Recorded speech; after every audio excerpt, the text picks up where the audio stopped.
You know that feeling when the silence of your bedroom feels too loud? When every shadow seems to shift just out of sight?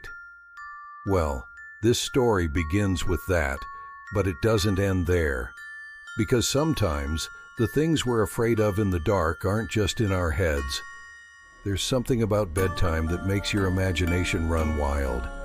The creak of the floorboards, the whisper of the wind against your window, or that strange sense that you're being watched.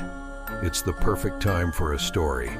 So tonight, turn off the lights, get comfortable, and listen closely. Because this story will make you question if you're ever truly alone. Meet Kara, a 27-year-old graphic designer who recently moved into a quaint old house on the outskirts of town. It wasn't her dream home, but the price was right, and she couldn't pass up the charm. Original hardwood floors, vintage fixtures, and a big bay window overlooking the woods. But what she didn't know was that the house had a history, one the realtor conveniently left out. From the very first night, Kara noticed something strange. The house would creak and groan as though it were alive. At first, she dismissed it as the quirks of an old home. But then there was the knocking. It started faint, almost imperceptible, a light tap, tap, tap coming from somewhere within the walls. She convinced herself it was just mice. But as the days turned into weeks, the knocking grew louder and closer. One night, unable to sleep, Kara decided to investigate. Armed with a flashlight and her phone, she followed the sound. It led her to the basement, a place she had avoided since moving in. The air down there was damp and heavy, carrying a faint metallic smell that made her stomach turn. As she descended the creaky stairs, the knocking stopped. The silence was deafening. She swung her flashlight around, its beam slicing through the darkness. The basement was cluttered with forgotten relics, old furniture, dusty boxes, and a grandfather clock that had stopped at 3:33.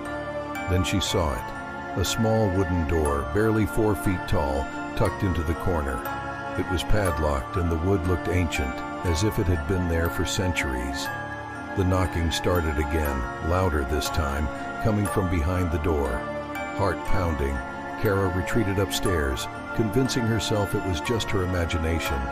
But the knocking didn't stop. Night after night, it persisted. She began to lose sleep. Her work suffered, and her friends noticed her growing paranoia. Desperate for answers, Kara turned to the internet. She found a forum dedicated to local legends and hauntings. One story caught her attention. A family who had lived in the house decades ago had mysteriously disappeared.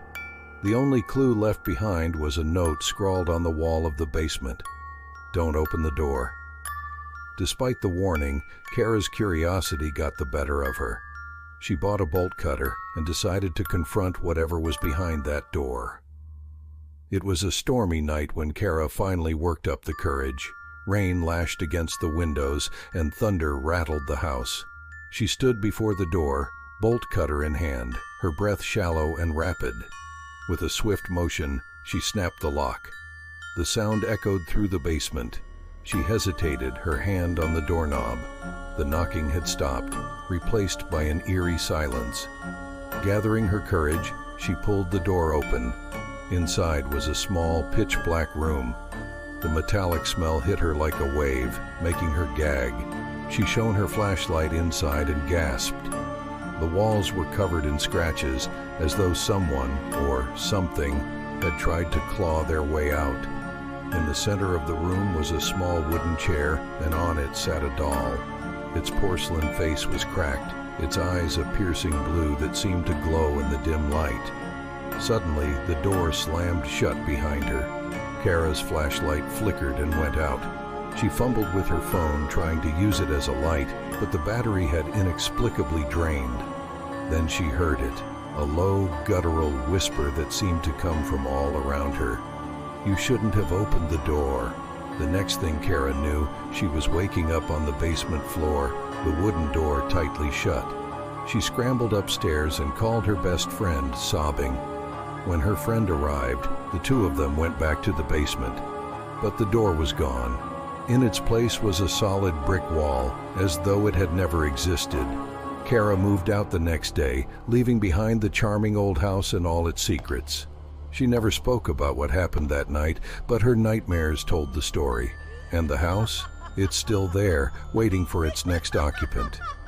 If you ever come across a house with a little wooden door in the basement, take my advice. Don't open it.